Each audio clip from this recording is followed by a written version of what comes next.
ahora se ha inscrito en el Partido Morado y hace parte de esta agrupación política que está en un proceso, entiendo, de reconfiguración también. Pero además ha sido gobernador regional de Cajamarca, presidente de la Asamblea de Gobiernos Regionales, ha sido congresista de la República y ha tenido la gentileza esta mañana de darnos minutos de su tiempo para recoger sus impresiones y opiniones sobre todo lo que está pasando.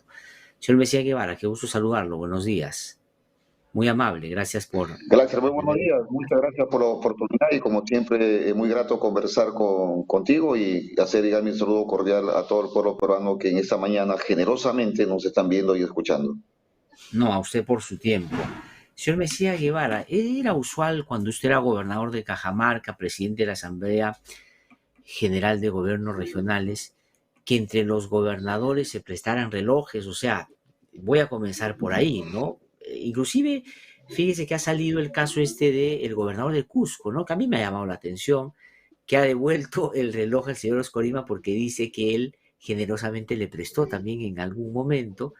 Y ese me parece que ha sido un poquito la coartada para que Oscorima diga que no era un trato solo con la presidenta, sino también con otras personas, porque él está como acostumbrado a prestar sus bienes. Pero más allá de la anécdota que puede referir este caso, yo diría esa manera de relacionarse, ¿qué significa? ¿Es muy usual? ¿Usted lo había observado en algunos gobernadores? ¿Tiene algún efecto práctico o puede tenerlo cuando se hace entre un gobernador y en este caso una presidenta, por ejemplo? ¿Tendrá algo que ver el hecho de que, como el Foco ha publicado el día de ayer, hayan sido un poco más de 500 millones de soles que el gobierno central le dio al gobierno del señor Oscorima en el marco de pedidos adicionales al presupuesto que inicialmente le habían dado? ¿Cómo ve este caso, esta manera particular de relacionarse entre las autoridades? Bueno, Glaxer, en primer lugar, es un caso muy sui generis, muy particular, muy singular. No es una manera normal ni natural de que los gobernadores y las autoridades a nivel nacional hayan tenido esa manera de relacionarse. En mi experiencia como gobernador y presidente de la Asamblea Nacional de Gobiernos Regionales, nunca he visto ese tipo de relacionamiento. Siempre ha existido una relación cordial de hermandad, de fraternidad entre los gobernadores, porque eso es el espíritu de la Asamblea, y asimismo también convertirse en una plataforma para llevar el sentir de las regiones, de los pueblos del Perú profundo al gobierno nacional, incluso al propio Congreso de la República, donde fíjate que nosotros deberíamos luchando para que se constituya el FONCOR, el Fondo de Compensación Regional, y se logró. En ese sentido, siempre hemos tenido un relacionamiento, pero no de esta manera como hoy lo ha llevado el señor gobernador de Ayacucho, y la verdad que a mí también me ha llamado poderosamente la atención en el sentido de que cómo lo ha expresado el señor gobernador de Cusco, más aún que él ahora es el que representa, él es la visión, la imagen de la Asamblea Nacional de Gobernadores Regionales. La verdad que no es natural. Y ahí, sin lugar a dudas, genera mucha suspicacia en torno al gobernador de Ayacucho. Pero fíjate que yo también estoy notando algo, que la presidenta de la República, a través del MEF, prácticamente está haciendo una farra a nivel nacional. Por ejemplo, a todos los gobiernos regionales les ha elevado el techo, el presupuestal, para que hagan obras por impuestos. Parece que ella tiene un afán de ganarse el cariño, de ganarse el apoyo, el respaldo de los gobernadores regionales. Nosotros en Cajamarca, el 2019, le encontramos con cero impuestos en techo presupuestal, y después de haber hecho mucho esfuerzo, de haber pagado en deuda social por cerca de 400 millones de soles, logramos elevarlo a 126 millones. Ahora, en mérito en que la señora ha elevado a las regiones el OXI, a mí me parece bien, pero sin embargo habría que ver cuál es el móvil verdadero para haber elevado el techo presupuestal de horas por impuesto a los gobiernos regionales, lo cual está muy bien, ojo, reitero, pero sin embargo habría que ver cuál es el móvil real de parte de la presidenta de la República.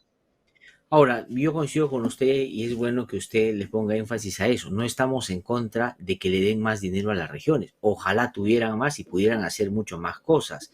Pero el asunto es, como usted bien dice, y usa un término adecuado, el móvil que puede estar detrás. Usted dice, habría que averiguar, porque claramente no lo sabe, pero ¿qué intuye que puede haber pasado? ¿Cree que puede haber relación, por ejemplo, en el caso particular del gobierno regional de Ayacucho, el señor Oscorima, y esta relación muy cercana que la Presidenta de la República ha dicho tener con él, haya tenido algo que ver con eso y que ese esquema de relacionamiento con Oscorima de alguna manera lo haya tratado de hacer también con otros gobiernos regionales en el ámbito de buscar adhesión política, ya que legitimidad las encuestas dicen claramente que no tiene. Ese es un escenario que yo diría bastante real, porque la presidenta de la República, según las encuestas, ha perdido legitimidad. Es más, el Congreso de la República, el sector de, digamos, conservador, que hoy maneja el Congreso y lidera y el que parte el jamón a nivel nacional, y algunos opinólogos que responden a esa característica de ser política o a esa tendencia política, si nosotros vemos, también le están quitando el respaldo. Y es por eso que incluso habría hoy otros proyectos de ley como es la reelección de gobernadores regionales y la reelección de los alcaldes, que si bien es cierto se aprueba en el Congreso de la República, pero también tendría el aval del Ejecutivo. Es decir, en ese momento la presidenta está ampliando su base social y lamentablemente está recurriendo a artificios a veces nada santos, como el caso de a repartir lo que significa los fondos a nivel de las regiones. Pero lo curioso también, Glaxer, es que hay otro análisis de que ella está quedando bien con los señores gobernadores, pero no está quedando bien con los alcaldes. Ahí hay una dicotomía, en el sentido de que los señores alcaldes están perdiendo los fondos por Foncomún y en estos momentos las regiones tienen bastante dinero. Parece que por ahí la señora Boluarte estaría equivocando también su estrategia, porque en este momento los fondos públicos se requieren a nivel nacional. Hay distritos, municipios muy pobres que no tienen para pagar ni siquiera su gasto corriente o para elaborar un perfil o un expediente y a ellos les están castigando. Por lo tanto, creo yo que ella está ampliando su soporte legal, político a través de los gobernadores y ahí ya sabemos quiénes son los que están destacando a nivel nacional.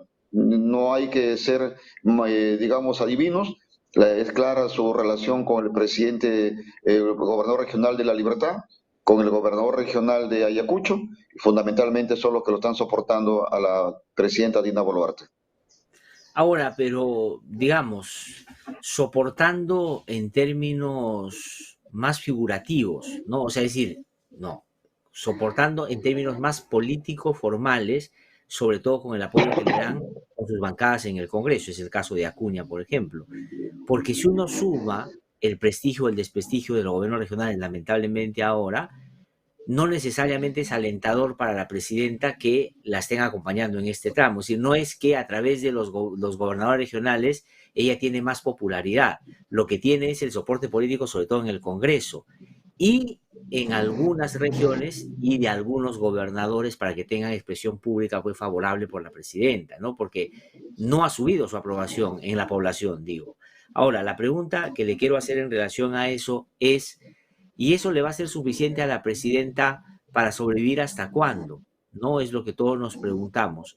Lo que ha pasado con Oscorima, por ejemplo, que sí hubiese podido en otro contexto traerse abajo un presidente, parecería que aquí va a pasar por agua tibia, ¿no? Es decir, el argumento de la presidenta de que le prestaron los Rolex y que en el peor de los casos fue un error, parece que sí ha sido atendido y recibido por el Congreso de manera satisfactoria. Bueno, yo pienso que la presidenta Dina Boluarte tiene fecha de caducidad, tiene ya fecha de expiración. Y esa fecha de expiración, creo yo, podría ser el junio del 2025 o julio del 2025. Pongo esa fecha de expiración o de caducidad de la presidenta de la República porque en ese momento habría nuevo presidente del Congreso y ante una eventual pedido de cierre del Congreso de la presidenta o renuncia de ella, ya no, el Congreso no se iría. El señor presidente del Congreso que asumiría el 2025 sería el que asuma la presidencia de la República y lidere las elecciones del 2026.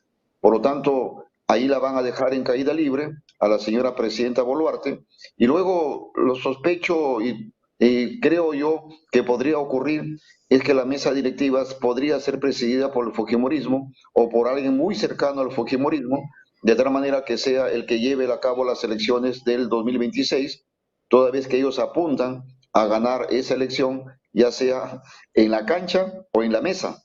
Y eso estamos viendo que lo que están haciendo con la presión al Jurado Nacional de Elecciones, a la OMPE y a IRENIET, y es más, ayer han pedido, han aprobado a la Junta de Portavoces que el presidente del Congreso ya pida al Tribunal Constitucional una acción competencial contra el Poder Judicial sobre la Junta Nacional de Justicia, sobre la decisión que tomaron sobre la Junta de Justicia. Por lo tanto, todo apunta a que ellos quieren apoderarse del poder el año 2026, como repito, ya sea en la mesa o en la cancha.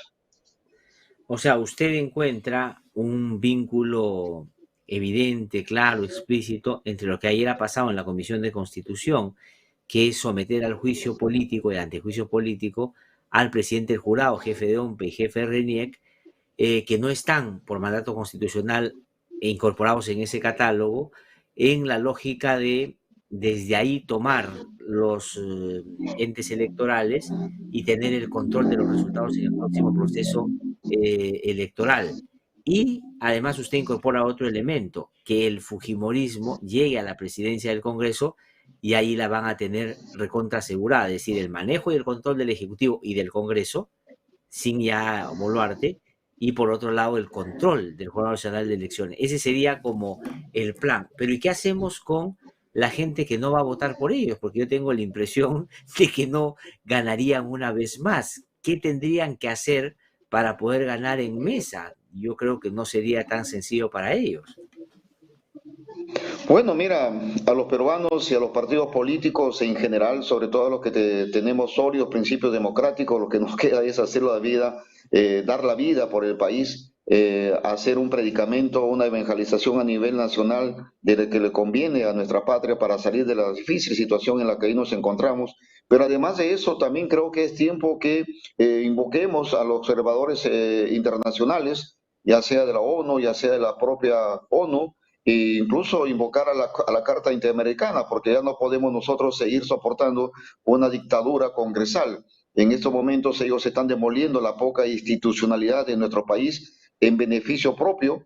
Ellos han antepuesto sus intereses particulares sobre los de la nación.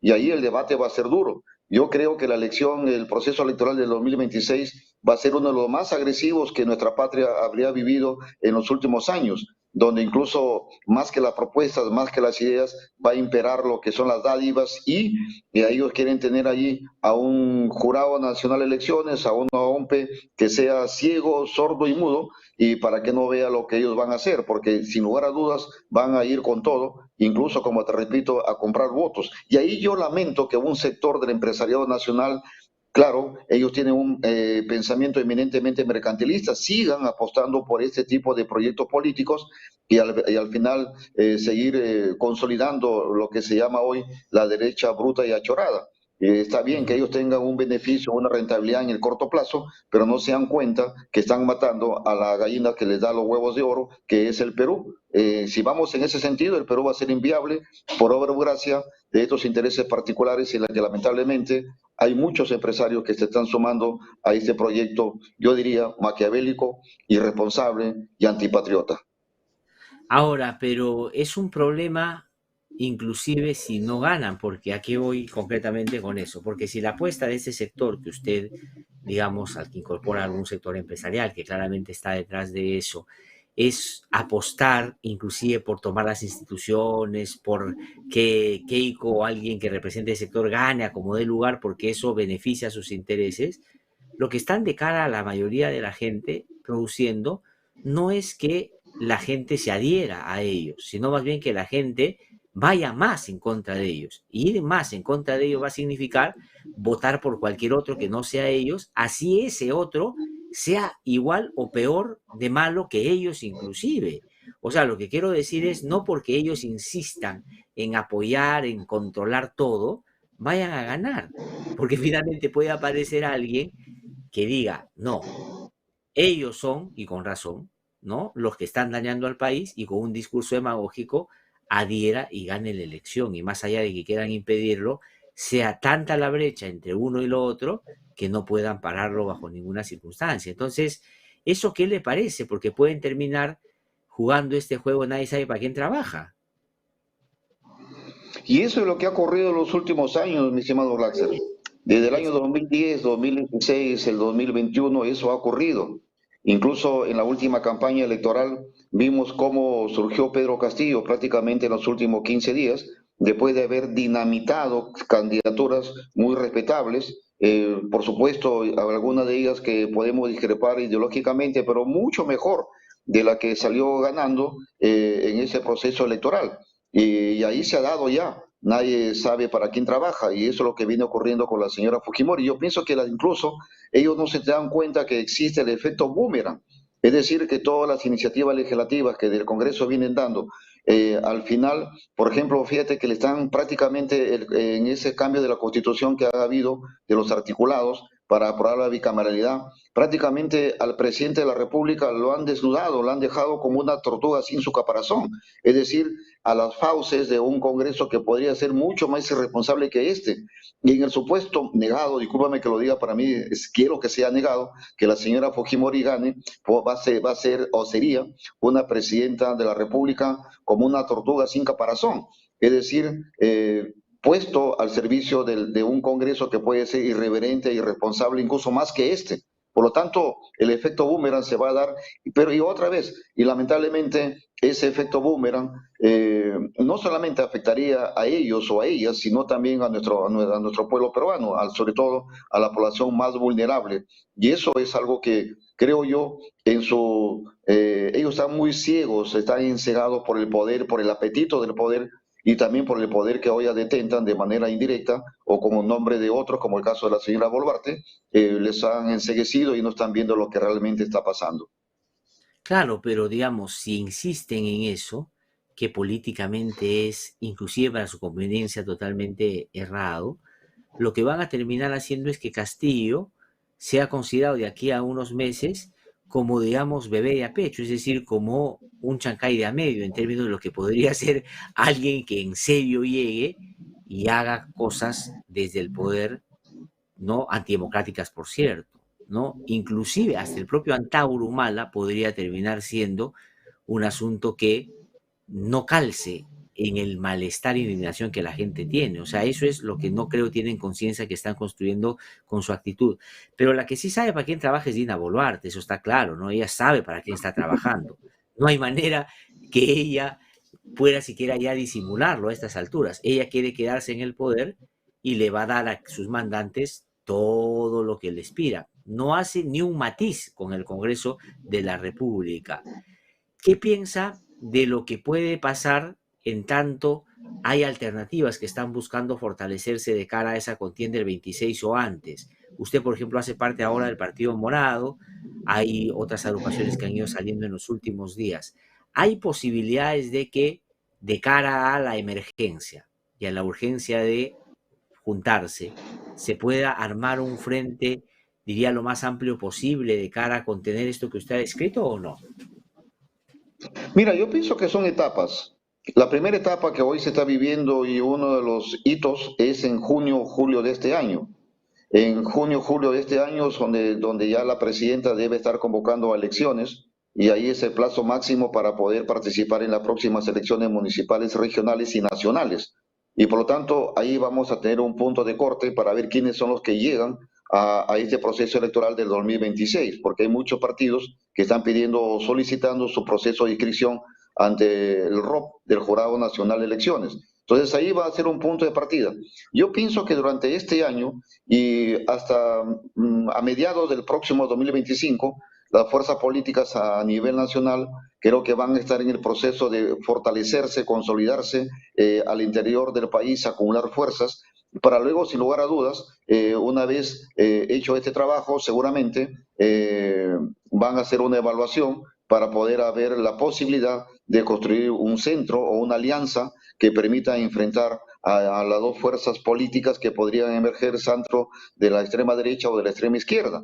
Por lo tanto, creo que es un proceso, pero uno de los hitos, como te repito, puede ser junio, julio de este año, cuando ya se convoque a elecciones y todos los que estén inscritos en un partido político puedan postular a la elección general de 2026. Yo sí creo que debería de hacerse una gran alianza, una gran coalición con puntos de acuerdo mínimos que sirva para desarrollar a nuestro país, y lo cual también creo que hay que hacer un gran esfuerzo, todas las fuerzas políticas, sobre todo anteponiendo el interés público, el interés nacional sobre los intereses partidarios y particulares. El Partido Morado en este caso está haciendo todo el esfuerzo para fortalecerse.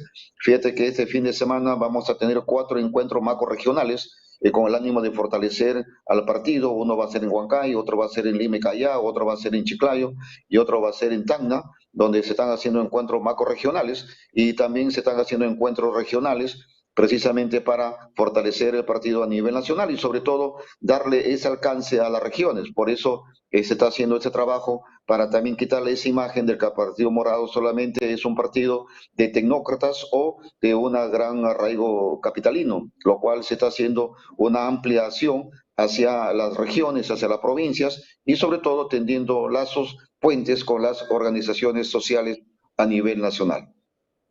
Ahora, siendo es una muy buena intención y creo teniendo puntos en común entre varias de estas agrupaciones que están generando movimiento, el problema que yo veo es que mucha estrella para un firmamento tan pequeño. O sea, lo que quiero decir es que hay muchas figuras importantes en estos grupos y ponerse de acuerdo en el marco de que todos quieren ser es un problema también, ¿no? Que tendrían que empezar más allá, digamos, de efectivamente ver los programas y los puntos comunes, a tratar también, porque de las agrupaciones que por lo menos han dicho ubicarse, tratar de ubicarse en el centro, izquierda, derecha, en el centro, un centro amplio, digamos, hay varias que lo hacen de cara a ser las figuras de ese proceso, es decir, que se exhiben porque ellos quieren ser o ellas quieren ser los candidatos o las candidatas. Y si estamos, digamos, desde temprano en ese interés personal, el diálogo se hace un poquito más complejo, ¿o no? ¿Cree usted que es posible, inclusive frente a eso, llegar a acuerdos? Yo estoy plenamente de acuerdo con lo que has expresado, pero sin embargo, como también lo dije antes, es importantísimo que se haga un gran esfuerzo de poner los intereses partidarios y personales sobre los de la nación. El debate, como dije también hace un momento, va a ser bastante duro, va a ser bastante agresivo esta campaña electoral y tiene que haber una fuerza de contención. Aquellos que quieran convertir al país en un páramo, en una charca, y la verdad que para mí hay dos grupos muy agresivos, Laxer, a la cual tenemos que enfrentar. Por un lado están los que quieren incendiar al país y por otro lado están los que quieren saquear, aquellos que lo ven como un botín. Ante esos dos grupos somos los que tenemos que enfrentarnos, las fuerzas democráticas que de verdad queremos que el Perú se constituya en una república donde podamos vivir todos en paz y en armonía y que haya bienestar para todos. Y es ahí que, sin lugar a dudas, las conversaciones que seguramente empezarán a partir de agosto, julio de este año, hasta el próximo año, van a ser bastante fluidas y, por supuesto, sin dejar de lado de fortalecer las propias organizaciones. Sí, coincido, hay mucha estrella para poco firmamento y hay que ver quiénes son los que tienen realmente el mayor arraigo dentro del pueblo peruano. Ahora, que eso es central, ¿ah? Porque, digamos, mucha gente, y de pronto los medios de comunicación contribuyen a eso, creen o tienen la impresión de ser figuras nacionales. Y claro, ya en su vínculo con la realidad concreta, no necesariamente lo son porque las dinámicas regionales que usted conoce perfectamente, es cajamarqueño, ha sido gobernador, son otras, digamos, las unidades de medida son distintas y entonces tienen que tratar de ver cómo se vincula. Pero dos cosas, en la descripción que usted hace del tipo de movimientos que van a, de alguna manera, competir en adelante en el 26 o antes, y habla de los, digamos, los extremistas, ¿no? Para decirlo en términos más generales. Su ex partido Acción Popular, ¿dónde se inscribe, digamos, en esa descripción que hace de la política hoy día? Y lo segundo que quería preguntarle, ¿qué le parece que su ex correligionaria, la señora Mari Carmen Alba, ha dicho, tiene la pretensión, ya no es de Acción Popular, pero de ponerle a su bancada el nombre de Fernando Belaúnde Terry? Bueno, mira, yo a Acción Popular le tengo como partido, como institución, un gran cariño y asimismo también le tengo un gran agradecimiento como institución, porque el partido me formó, el partido me dio la oportunidad de ser dirigente, de recorrer el país en varias oportunidades, de aprender directamente de figuras notables como Fernando Belaúnde, como el propio Paniagua, Javier Alba, Sandro Mariátegui, Gastón Acurio, Jorge Díaz de León, es decir, un sinnúmero de personalidades que en la cual yo he tenido la gran oportunidad de alimentarme profesionalmente, ideológicamente y políticamente. Y es en ese sentido que yo sí le tengo un gran aprecio a Acción Popular y espero que salgan de esta difícil situación y donde hay mucha militancia. Fíjate que la militancia de Acción Popular es una militancia popular, es una militancia de pueblo, no es una militancia aristocrática, no es una militancia virreinal como muchos lo quieren entender a través de ciertos dirigentes. Y es ahí yo creo que esa fuerza que en cualquier momento va a irrumpir, va a tomar el partido y en buena hora sería porque Fernando Belaúnde Terry fundó Acción Popular como un instrumento democrático para sacar adelante a nuestro país y así lo ha hecho. Lo ha hecho en lo largo y ancho de su vida institucional y política, tanto lo que fuimos congresistas, gobernadores, que siempre hemos elaborado las banderas de la democracia. Y hoy, lamentablemente, está tomado por una dirigencia que no tiene ese sentimiento, no tiene esos pensamientos primigenios, al igual que la bancada parlamentaria, que está muy lejos de los principios doctrinarios de Acción Popular, y es por eso que incluso, fíjate, permíteme decirte algo, que yo tuve que desafiliarme de Acción Popular, no he renunciado a los principios básicos y fundamentales, pero sí tuve que desafiliarme porque ya me habían iniciado un proceso de expulsión del partido, y lo más grave que para mi persona querían ponerme la etiqueta de corrupto y hacer padre de los congresistas llamados niños y niñas. Entonces yo tuve que la obligación de ganarle la partida y es por eso que ellos se han quedado con la sangre en el ojo, no los correligionarios, no el partido en su conjunto, sino esta dirigencia que está enquistada en el poder del partido. Y por otro lado, yo sí discrepo rotundamente con la congresista Mari Carmen Alba de pretender usar, manchar la imagen del presidente Fernando Belaúnde Terry al ponerle a su nombre la bancada. Esa bancada que ellos pretenden hacer está muy distante de la actuación política, de los principios doctrinarios, de la manera como se hace la política, como nos enseñó Fernando Belaúnde Terry. Pero ya es una decisión personal que ellos seguramente tomarán, pero en lo personal sí muestro total desacuerdo con esa posición. Señor Mesía Guevara, le agradezco muchísimo por haber conversado con nosotros en el programa. Como siempre, es un gusto tenerlo.